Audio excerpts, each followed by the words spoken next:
Mr. Bulcke, yesterday the World Bank said that higher food prices pushed 44 million people into extreme poverty since June.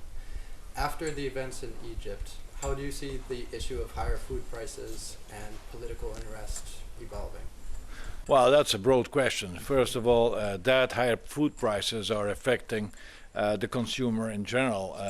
Indirectly, it's clear that it affects the poorer people in poorer countries more directly is also very clear, because food is actually where their money goes to, and when you have these huge spikes in food prices where these people are directly exposed to because there is no reserves or stocks, etc., it is clear it has an impact.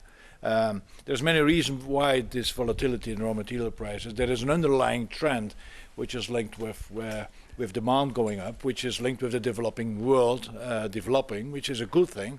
It is also the fact that some demand is, in my eyes, totally irrational. I would not have food for fuel, for example, having big impacts in certain raw materials. I feel there's a wrong set of priorities there. There are some agriculture supply issues to a certain extent too. But the fact is that the volatility is what really affects. The underlying trend goes up, which may affect in general, but it went down for so many years. So I do see some volatility there for the years to come. For us, an upward trend in general, for us to handle it. And do you see the trend of civil unrest in some emerging markets? Is that going to expand, and how would this affect Nestle? Well, I would not adventure into explaining, because each country has its own background of tensions that may with the food price spark, and in general volatility or unrest or uncertainty is not the best environment for any company to thrive. You invest on the long term, you are a long-term committing company into the countries. We have had in the past experiences in many areas in the world, so we I would not say used to it, but we have been seeing that. I just hope that stability and comes, and that political uncertainty is ironed out as soon as possible, because it doesn't help in that dimension of the world where growth is coming, where people are really working and hoping for a better tomorrow. And you've said that one of the major issues with commodity prices is when they're more volatile. Do you think do regulators have a role to play in making commodity prices less volatile? Would you support? Is there anything that could be done in that respect? Well, I'm not so prone for over-regulations. You can also move into over-regulation and then asphyxiating dynamics in the market.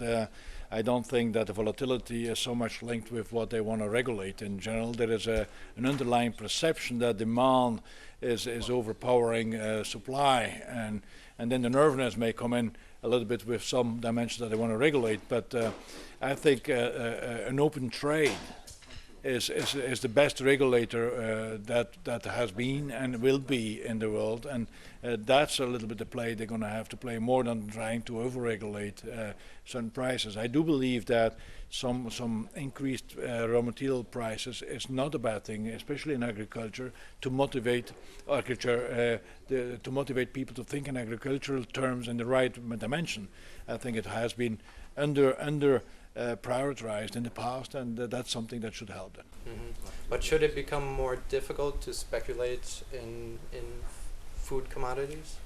Well, we are not speculators, no, so for the investors, it's clear that funds and have engaged more into this in this activity. It is clear that that is linked with the expectation that the prices are going up. Why are they going up is the real issue that we should tackle, and not only the symptoms. And that's a little problem that I see with the regulations. We would regulate symptoms and then again fail to go where the underlying reasons, which is in my eyes much more important.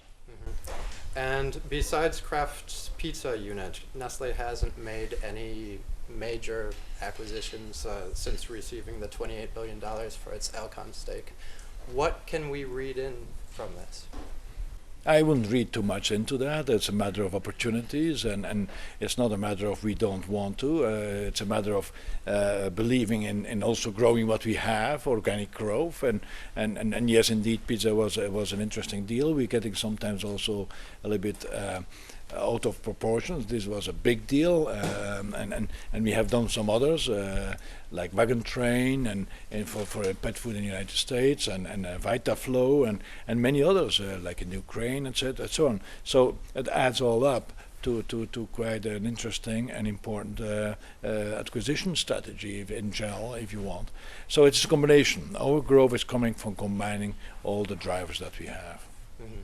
And would you still rule out transformational acquisitions? What is a transformational acquisition? We always open, alert, and evaluating our opportunities. Thank you very much. Thank you very much. Thanks.